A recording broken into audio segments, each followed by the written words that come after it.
తెలంగాణ రాష్ట్రంలో కృష్ణా బేసిన్పై నిర్మితమైనటువంటి తొలి project Priyadarshini Jurala project. ప్రస్తుతం ప్రియదర్శిని జూరాల ప్రాజెక్టు నిండుకుండలా మారింది. దీంతో 19 గేట్లనెత్తి నీటిని దిగువకు విడుదల చేస్తున్నారు అధికారులు.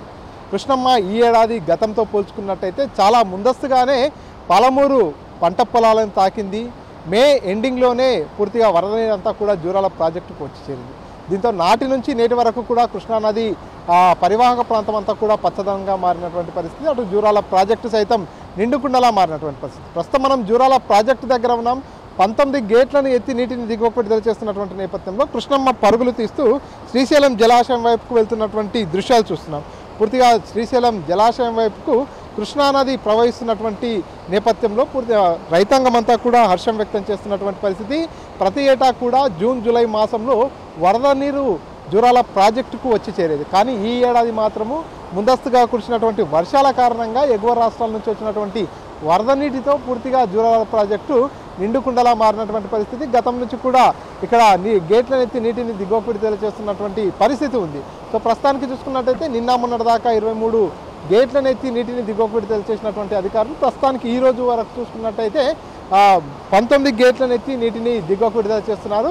1,08,000 క్యూసెక్కులు ఇన్ఫ్లో వచ్చి చేరుతుంది జూరాల ప్రాజెక్టుకు. అదేవిధంగా 1,04,863 క్యూసెక్కుల అవుట్ఫ్లో అయితే కొనసాగుతున్నటువంటి పరిస్థితి. 1,00,000 క్యూసెక్కులకు పైపడి కృష్ణానది జలాలన్నీ కూడా శ్రీశైలం బ్యాక్ వాటర్ వైపుకు వెళ్తున్నటువంటి పరిస్థితి. శ్రీశైలం జలాశయం దగ్గర కూడా గేట్లను తెరుస్తున్నటువంటి నేపథ్యంలో పూర్తిగా ఈ కృష్ణా నీరంతా కూడా శ్రీశైలం సాగర్ వైపుకు, శ్రీశైలం నుంచి నాగార్జున సాగర్ వైపుకు పరుగులు తీస్తున్నటువంటి పరిస్థితి కనిపిస్తుంది. సో పూర్తిగా ప్రస్తుతం జూరాల ప్రాజెక్టు దగ్గర అయితే జల కళ సంతరించుకున్నటువంటి పరిస్థితి. 19 స్పిల్వే గ్రేడ్లతో పాటు అదేవిధంగా 11 యూనిట్లలో విద్యుత్ ఉత్పత్తి కొనసాగుతున్నటువంటి పరిస్థితి. దిగువ విద్యుత్ ఉత్పత్తి కేంద్రం దగ్గర 6 యూనిట్లలో, ఎగువ విద్యుత్ ఉత్పత్తి కేంద్రం దగ్గర 5 యూనిట్లలో విద్యుత్ ఉత్పత్తి కొనసాగుతున్నటువంటి పరిస్థితి. అదేవిధంగా ఎడమ కుడి కాలువల ద్వారా కూడా నీటినంతా కూడా దిగువకు విడుదల చేస్తున్నటువంటి పరిస్థితి. జూరాల ప్రాజెక్టు ఎప్పుడైతే నిండుకుండలా మారుతుందో, ఎప్పుడైతే గేట్లను ఎత్తి నీటిని దిగువకు విడుదల చేస్తుంటారో ఈ జిల్లాలో ఉన్నటువంటి ప్రాజెక్టులన్నిటికీ కూడా జలకళ సంతరించుకుంటుంది. ఎందుకంటే జూరాల ప్రాజెక్టుకు అనుసంధానంగానే కోయిల్ సాగర్, నెట్టెంపాడు, అదేవిధంగా రామన్పాడు మరికొన్ని ప్రాజెక్టులన్నీ కూడా ఉంటాయి. భీమా 2 అనేటటువంటివన్నీ కూడా ఉంటాయి. కాబట్టి ఎప్పుడైతే జూరాల ప్రాజెక్టు దగ్గర వరద కొనసాగుతున్నటువంటి నేపథ్యంలో ఈ వరద నీరంతా కూడా ఆ ప్రాజెక్టులకు వెళ్ళి చేరుతున్నటువంటి పరిస్థితి. ఇప్పటికే ఆ ప్రాజెక్టులన్నీ కూడా నిండుకుండలా మారినటువంటి పరిస్థితి. మరోమారు గేట్లను ఎత్తి నీటిని దిగువకు విడుదల చేస్తున్నటువంటి నేపథ్యంలో ఆయకట్టు రైతాంగం అంతా కూడా హర్షం వ్యక్తం చేస్తున్నారు. పూర్తిగా ఈ ఏడాది ఒక పక్క ముందస్తుగానే వర్షాలు కురిశాయి, మరోపక్క ప్రాజెక్టులన్నీ కూడా నిండుకుండలా మారినటువంటి పరిస్థితి. మరోపక్క వాతావరణ శాఖ కూడా మళ్ళీ భారీ వర్షాలు కురిసేటటువంటి అవకాశం ఉందంటూ కూడా సూచనలు చేస్తున్నటువంటి నేపథ్యంలో ఈ ఏడాది కొంత పంటలు పండించుకునేందుకు అనువైన వాతావరణం ఉందంటూ కూడా వారంతా హర్షం వ్యక్తం చేస్తున్నటువంటి సిచ్యువేషన్ ఉంది. పూర్తిగా కృష్ణానది ఉధృతంగా ప్రవహిస్తున్నటువంటి నేపథ్యంలో ఎవరైతే నదీ పరివాహక ప్రాంతాల్లో నివసించే వారు కావచ్చు, చేపల వేటకు వెళ్ళేటటువంటి జాలర్లంతా కూడా అప్రమత్తంగా ఉండాలంటూ కూడా అధికారులు సూచనలు చేస్తున్నారు. ఎందుకంటే నిన్నటిదాకా వరద నీరంతా కూడా పోటెత్తినటువంటి నేపథ్యంలో 23 గేట్లను ఎత్తి నీటిని దిగువకు విడుదల చేశారు. ప్రస్తుతానికి 19 గేట్లను ఎత్తి దిగువకు విడుదల చేస్తున్నటువంటి నేపథ్యంలో కొంత నది అంతా కూడా ఉధృతంగా ప్రవహిస్తుంటుంది. కాబట్టి ఈ నేపథ్యంలో చేపల వేటకు వెళ్ళేటటువంటి జాలర్లు కావచ్చు, నదీ పరివాహక ప్రాంతంలో ఉండేటటువంటి ప్రజలంతా కూడా అప్రమత్తంగా ఉండాలనేటటువంటి సూచనలు చేస్తున్నారు. మరోపక్క ఈరోజు ఆదివారం సెలవు దినం కావడంతో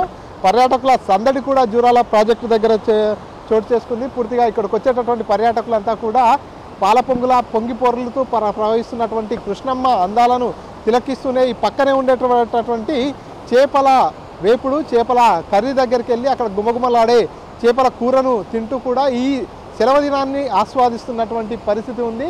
సో కృష్ణానదికి ఎప్పుడైతే వరద పోటెత్తుతుందో ఇప్పుడు ఈ ప్రాజెక్టు పూర్తిగా నిండుకుండలా మారి గేట్లు ఎత్తినటువంటి నేపథ్యంలో ఈ చుట్టుపక్కల ప్రాంత ప్రజలంతా కూడా తప్పనిసరిగా ఇక్కడికి వస్తున్నారు. ఇక్కడికి వచ్చేసి ఈ కృష్ణానది తీరంలో ఇక్కడంతా కూడా కొంత సెల్ఫీలు, ఫోటోలు తీసుకొని కృష్ణమ్మ అందాలను తిలకించి కుటుంబ సమేతంగా స్నేహితులతో కలిసి ఇక్కడికి వచ్చి కాసేపు సరదాగా గడిపిన తర్వాత పక్కనే ఉన్నటువంటి ఏదైతే చేపల వేపుడు కావచ్చు, చేపల కూర దగ్గరికి వెళ్ళేసి అక్కడ కాస్త గుమగుమలాడేటటువంటి చేపల కర్రీని కూడా తింటూ కుటుంబ సమేతంగా కూడా ఇక్కడ సేద తీరుతున్నటువంటి సిచ్యువేషన్ ఉంది. ఏదేమైనా ఈ ఏడాది ముందస్తుగా వరద నీరంతా వచ్చినటువంటి నేపథ్యంలోనే జూరాల ప్రాజెక్టు నిండుకుండలా మారినటువంటి పరిస్థితి.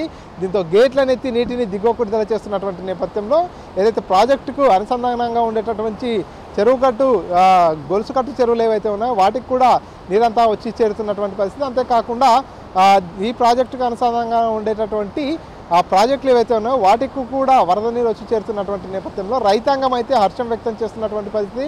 ఈ ప్రాజెక్టును నమ్ముకొని పంటలు పండించేటటువంటి రైతులు ఈ ఏడాది సమృద్ధిగా పంటలు పండేటటువంటి అవకాశం ఉంటుందంటూ కూడా ఆశాభావం వ్యక్తం చేస్తున్నటువంటి సిచ్యువేషన్ ఉంది.